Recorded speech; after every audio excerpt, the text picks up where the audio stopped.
খুব সুন্দর লাগছে তোমাকে, থ্যাংক ইউ সো মাচ। ভালোবাসা আছে কি নেই সেটা অন্তত তোমাকে বলতে যাবো না যে জোর করে ভালোবাসা যায় না, এই কথাটা ভুল। যে যাকে ভালোবাসে বা যে যার সাথে সংসার করে আর সারা জীবন যার সাথে কাটাবে, ঝগড়া ঝামেলা সব কিছুর মধ্যেই আছে। প্রীতম যদি আমাকে ভালোই না বাসতো তাহলে ফিরে আসতো না, ফার্স্ট অফ অল। সেকেন্ড হলো, তাহলে ঝামেলা আমাদের কখনোই কমতো না। সেকেন্ড হলো, আবার আগের মতো একসাথে আমরা ইয়ার্কি ঠাট্টা করতে পারতাম না। সকাল থেকে সেই একইভাবে ওর পেছনে যেমন আমি লাগি, ওকে ধাক্কা মারি, ইয়ার্কি ঠাট্টা করি, ও সেম তাই। বুঝেছো? ভালোবাসাটা অন্তত আমাকে শেখাতে এসো না। প্রীতমের আমার প্রতি প্রীতমের ভালোবাসা আছে, সেটা অন্তত আমি ফিল করি বা ও ফিল করে। দূর থেকেই বলবে যে ভালোবাসে না, ভালোবাসা জোর করে পাওয়া যায় না, কথাগুলো একদম ভুল কথা। কারণ আমি ওর সাথে থাকি, তো ওর সাথে থাকি, ওকে ফিল করি, ও আমাকে ফিল করে। সেই হিসাবে আমি জানতে চাই না তোমাদের কাছ থেকে যে প্রীতম আমাকে ভালোবাসে কি বাসে না।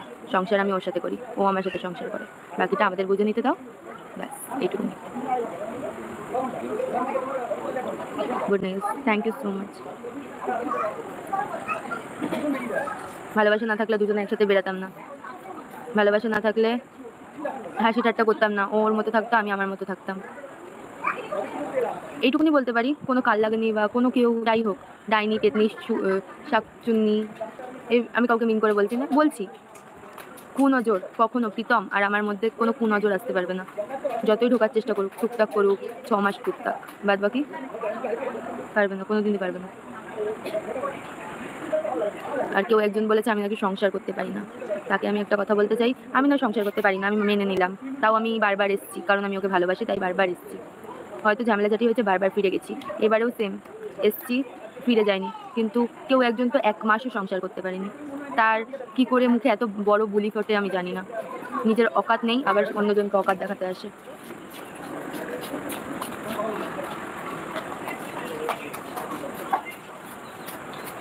কোথায় যাচ্ছিস? বাড়ি যাবো গো। এই কথাগুলো কিচ্ছুই বলতাম না, আমাকে নিয়ে বলেছে, আমাকে নিয়ে টানাটানি করেছে, অনেকদিন চুপ ছিলাম, ভেবেছি চুপ থাকলে বেশি মাথা উঠে পড়বে।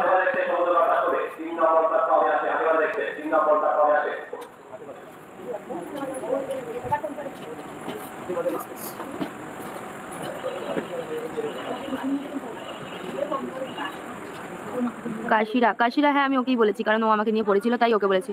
আমি সৎ সাহস রাখি বলার, মুখের ওপর বলতে ভালোবাসি, আমি ওকেই বলেছি। আর ও আমার জীবনে যা যা ক্ষতি করেছে এখনো অবধি বা আগে অবধি, ওকে সামনে পেলে যে আমি কি করব সেটা একমাত্র আমি জানি। ওকে ন্যাড়া করে ছাড়বো আমি। আমি যখন ওই বাড়িতে ছিলাম, ও ঝ্যাটা আর খুন্তি নিয়ে আমাকে দেখিয়েছিল এই বাড়িতে পারলে ঢুকে দেখা। ঢুকেছি তো, তোর অকাত থাকলে এই বাড়িতে এসে দেখা, তারপর বাকিটা আমার। Back to my Bangla channel. তো তোমাদেরকে অনেক অনেক স্বাগতম আমার এই ব্লগের মধ্যে। তো আজকে এই ব্লগটা হচ্ছে একটু অন্যরকম। সো মানে এখন প্রীতম অ্যান্ড রিমির কন্ট্রোভার্সি অনেকটা কম হয়ে গেছে, বাট তবুও আমার কিছু কিছু মনের মানে কুটখাট একটু কথা মানে কেমন লাগছে যে না বলে না বলতেই হবে তোমাদেরকে। তো কালকে রিমি লাইভে আসছিল, ওরা কোথাও যাচ্ছিলো ডক্টর দেখাতে। তো ডক্টর দেখানোর সময় ও লাইভে আসে, মানে ওদের থাকা বসা শুধু লাইভ, মানে শুধু ওই টয়লেট যেতে লাইভে নেই, কিন্তু এদিকে সব জায়গায় লাইভ, ওই বসতেও খাইতে শুধু লাইভ আর লাইভ। মানে ওদের আমি একটা জিনিস ফলো করেছি, মানে ওদের যদি ফ্যামিলির মধ্যে, ওদের না মানে হ্যাঁ ওদেরই, ওদের মধ্যে যদি কোনো ঝগড়াঝাটি হয়, নিজের ওপরে ঝগড়াঝাটি হয়, ওরা না কি করে একে অপরকে কিছু না বলে লাইভে এসে তাদেরকে গালাগালি করে। এই জিনিস, এই অভ্যেস ওদের সব থেকে বড় ভুল, যে ওরা নিজে মিটামিট না করে লাইভে এসে বকর বকর শুরু করে দিয়ে দেয়, সব থেকে বড় ওদের। আর রিমি কালকে লাইভে এসেই ভালোবাসার কথা বলছেন, যে অনেক অনেক কথা বললো, তো হাসি পাচ্ছে। ও নাকি প্রীতমকে খুব ভালোবাসে। হ্যাঁ ভালোবাসে, ভালো কেন বাসে না, হাজব্যান্ড ওয়াইফের মধ্যে ভালোবাসা ঠিক আছে, কিন্তু ভালোবাসার মধ্যে সোশ্যাল মিডিয়াতে দেখানোটা ঠিক নয়। এটা তো তোমরা দেখাচ্ছ, বার ঝগড়া করে, বারবার বাড়িতে অশান্তি করে রিমি বারবার ওর বাপের বাড়িতে গেছে, এটা নাকি ওর ভালোবাসা, ওকে নাকি ভালোবাসায় ওকে টেনে নিয়ে এসেছে। ভালোবাসার মধ্যে এটা কোনো দিনও মানে আসে না, অশান্তি আসে না।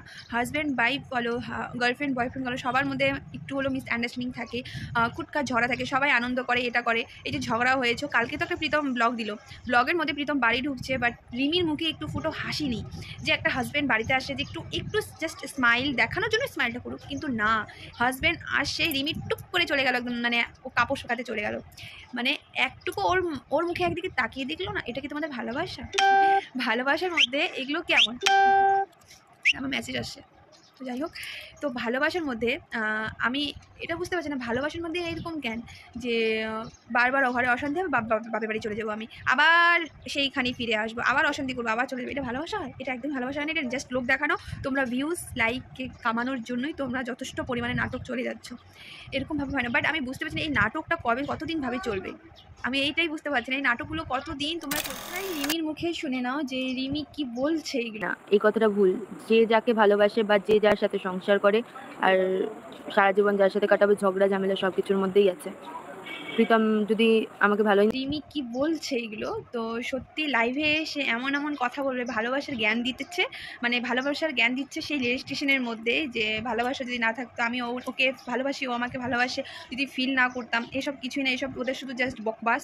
হ্যাঁ ভালো, এটা বলবো না ভালোবাসে না, ভালোবাসে, বাট এই ভালোবাসাটা আছে না যে লোক দেখানো, কন্ট্রোভার্সির মধ্যে এই জড়ানো, ফ্যামিলির ঝগড়া সোশ্যাল মিডিয়াতে দেখানো, মানে এগুলো ভালোবাসা বলে না। বারবার বাপের বাড়িতে থেকে আবার ক্যাচালকাচি করে সব শ্বশুরবাড়িতে আবার আসে, এগুলোকে ভালোবাসা বলে না, এগুলো জাস্ট লোক দেখানো বলে। সবাই সংসারে ঝগড়া হয়, সবার হাজব্যান্ড ওয়াইফে ঝগড়া হয়, বয়ফ্রেন্ড গার্লফ্রেন্ড ঝগড়া হয়, স্বামী স্ত্রীর মধ্যে ঝগড়া হয়, যাই হোক শ্বশুর শাশুড়ির মধ্যে ঝগড়া হয়, বাট আমরা জীবনও এখন দেখি নেই যে সোশ্যাল মিডিয়াতে নিয়ে আসে। অনেক ইউটিউবারদের দেখেছি যারা করে জাস্ট ওরা প্র্যাঙ্ক করে, প্র্যাঙ্ক কল বা প্র্যাঙ্কের ভিডিও করে, বাট হ্যাঁ এ তোমাদের মতো কোনোদিনও লোক দেখানো করেনি, কিছু হলেই বাস জাস্ট লাইভে এসে নানান ধরনের কথা বলবে, জাস্ট ওদের লাইফ শুধু মানুষকে দেখানো, জাস্ট লাইফ। মানে এই যে 2 দিন আগে প্রীতমের মা একটা ভিডিও বলেছিল, ওরা বাবা যাবা তোমরা রিমিকে ডক্টর দেখাতে যাবা, সেটা ওকে ফোন করে বলো, রিমির মাকে তুমি ফোন করে বলো, তা না ভিডিও বানিয়ে পুরো সোশ্যাল মিডিয়াতে বলে যাচ্ছে রিমির মার জন্য এই ভিডিওটা। তো এগুলো মানুষ এইভাবে, তো আমার মনে হয় না সংসারে এরকম অশান্তি, কারণ এদের অশান্তি এরা নিজে নিজে টেনে নিয়ে আসছে, কারণ জাস্ট শুধু লাইভ ভিডিও করে এই লোক দেখানো নিয়ে এদের নিজের সংসারের অশান্তি ওরা নিজে ডেকে নিয়ে আসে। মানে কোনো সময় ওরা নিজের মধ্যে মিটামিট করে না, সোশ্যাল মিডিয়াতে এনে নানান ধরনের কথা বলে, এরপর ঝড়টা তোমার আমার মনের মধ্যে খুটমুট করছিল, সেটাই তোমাদের সাথে শেয়ার করলাম। তো তোমাদের মতামতটা একটু জানিও। বাট এদের কাহিনী, এদের ফ্যামিলি কাহিনী মানে পুরো টিভি সিরিয়ালের মতো হয়ে যাচ্ছে, মানে আর কি বলবো, হাসানোর জিনিস।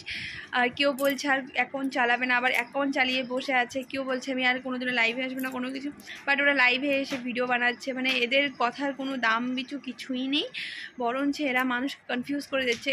কোনো সময় রিমি ভালোবাসার কথা বলে, কোনো সময় রিমি প্রীতমকে দেখতেই পারে না, কোনো সময় প্রীতম বা রিমি দুজনে নিজের ওপর একে অপরকে গালাগালি দিচ্ছে। মানে এটা কেমন ভালোবাসা ভাই? আমরা হাজব্যান্ডকে গালাগালি দিতেও ভয় করি, বাট এরা কোনো সময় ঝগড়াঝাটি যেটাই হোক না, হ্যাঁ কিছু ঝগড়ার মধ্যে আমরা নানান ধরনের কথা বলে দিই, বাট এইভাবে তো হয় না জীবনও। আমি ফার্স্ট টাইম সোশ্যাল মিডিয়াতে এসে রিমি, প্রীতম অ্যান্ড দিশানিকে নিয়ে আমি বলছি, আর দিশানিকে অনেক ধরনের কথা মানে বলেছে রিমি, কাল লাগেনি হোক, তোমরা নিজের মুখে শুনতে পারবে। তো আমি স্কিপ করে মানে আমি ভিডিওটা একটু দিয়ে দেবো, তোমরা নিজেই শুনো, যে এটা আমার মনে হচ্ছে দিশানিকেই শুনিয়েছে, কারণ দিশানি হলো ওদের মাঝখানে এসেছে, মানে কবর মে হাড্ডি, ও থার্ড পার্সন এসে দাঁড়িয়েছে ওদের মধ্যে। সেই জন্য আমি বলবো থার্ড পার্সন বলতে রিমি আসছে দিশানি আর ওর মধ্যে, কারণ ডিভোর্স ঠিকই হয়েছে, বাট আসছে রিমি ফার্স্ট, তারপরে ভালোবাসা করার পর। যাই হোক, এটাই ছিল আমার মন্তব্য। তোমাদের মন্তব্য কেমন অবশ্যই কিন্তু কমেন্ট করে জানাবে। তো টাটা, নেক্সট দেখাবে।